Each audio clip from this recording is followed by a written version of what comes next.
பிள்ளையார் கோவிக்கிறது தெரியாது. ஃபுல்லாவே வந்து வேறாலதான் உருவாயிருக்கு. வேறாது தொடலாமா? தொட்டு பார்த்தாலே உண்மையாவே வேறு தான். உண்மையாவே பாத்தீங்கன்னா இது ஒரு அற்புதமான நிகழ்வு. தானா தோன்றிய பிள்ளையார். மரத்துக்கு வயசு கூட தோன்றது வந்து 20 வருஷத்துக்கு. இலங்கையிலேயே நான் ஃபர்ஸ்ட் டைம் கேள்விப்படுறேன் இப்படி ஒரு இடம் ஒன்று இருக்கேன்.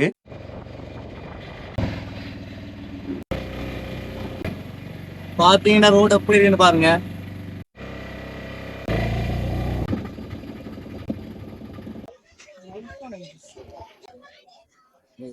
இதுல எப்படி இருக்குதா? இதா வேறு இல்ல, வேறு அது தொடலாமா? வேறு. சுவாமி சரணம் ஐயப்பா. நாங்க இப்ப வந்து எங்க நிக்கிறோம்னு பாத்தீங்கன்னா பதுளையில என்னடா ஆளியில குயின்ஸ்டன் இடத்துல நிக்கிறோம். அங்க வந்து வேறால உருவான பிள்ளையார் வந்துதான் இப்ப பாக்க வந்திருக்கோம். பாத்தீங்கன்னா பாருங்க ஃபுல்லாவே வந்து வேறால தான் உருவாயிருக்கு. தொட்டு பார்த்தாலே உண்மையாவே வேறு தான். உண்மையாவே பாருங்க பிள்ளையார் கோவிக்கிறது தெரியாது. மெதுவா தொடுறேன். பாத்தீங்கன்னா இது ஒரு அற்புதமான நிகழ்வு. எங்கேயுமே இந்த நிகழ்வு நடைபெறல. இதுக்கு வந்து ஒரு கோயில் ஒன்று கட்டி வச்சிருக்காங்க பிள்ளையார. ஆனா மிக அற்புதமான கோயில் என்ன, தானா தோன்றிய பிள்ளையார். இலங்கையிலேயே நான் ஃபர்ஸ்ட் டைம் கேள்விப்படுறேன் இப்படி ஒரு இடம் ஒன்று இருக்கேன். பதுளையில ஹாலியல என்ற இடத்துல குயின்ஸ்டன் என்ற இடத்துல தான் இந்த இருக்கு. நீங்களும் வந்து பார்க்க விரும்பினா கண்டிப்பா வாங்க, பிள்ளையார வந்து தரிசிக்கலாம். இதுக்கு பிறகு நான் நிறைய இடங்களை காட்டுவேன்னு பாருங்க. இதெல்லாம் வந்து மர வேர்கள் பாத்தீங்கன்னா அப்படி மர வேறாலதான் அப்படி ஆயிருக்கு பாத்தீங்களா.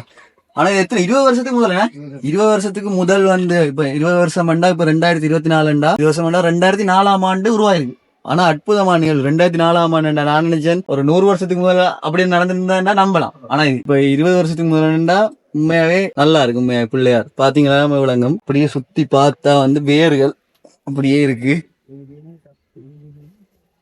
இதுக்கு ஒரு சின்ன கோயில் ஒன்று கட்டி வச்சிருக்காங்க. இதுக்குள்ள மரம் தான். இந்த மரம் எத்தனை வருஷம் தான் இந்த மரம்?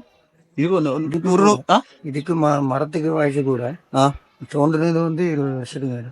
இந்த மரத்துக்கு வந்து வயசு ஒரு 100-150 வயசு இருக்குமென்னு நினைக்கிறேன். அதுல வந்து இந்த பிள்ளையார் தோன்றா பெரிய விஷயம். நாங்க வந்து இப்படி ஒரு பதுல வர்ற டைம்ல வந்து இப்படி ஒரு அற்புதமான நிகழ்வு ஒன்று எங்களுக்கு கிடைச்சிருக்கு. பிள்ளையாரால எங்களுக்கு இங்க வந்து பார்க்க கிடைச்சிருக்கு. அதை வந்து நான் மக்களுக்கு தெரியப்படுத்தணும் இந்த வீடியோ எடுத்து போடுறேன். கட்டாயம் பாருங்க.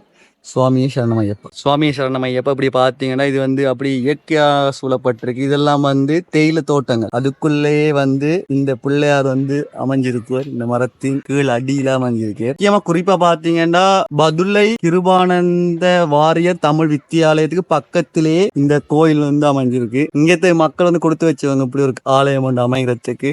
பாத்தீங்கன்னா இந்த மரத்தை பாருங்க.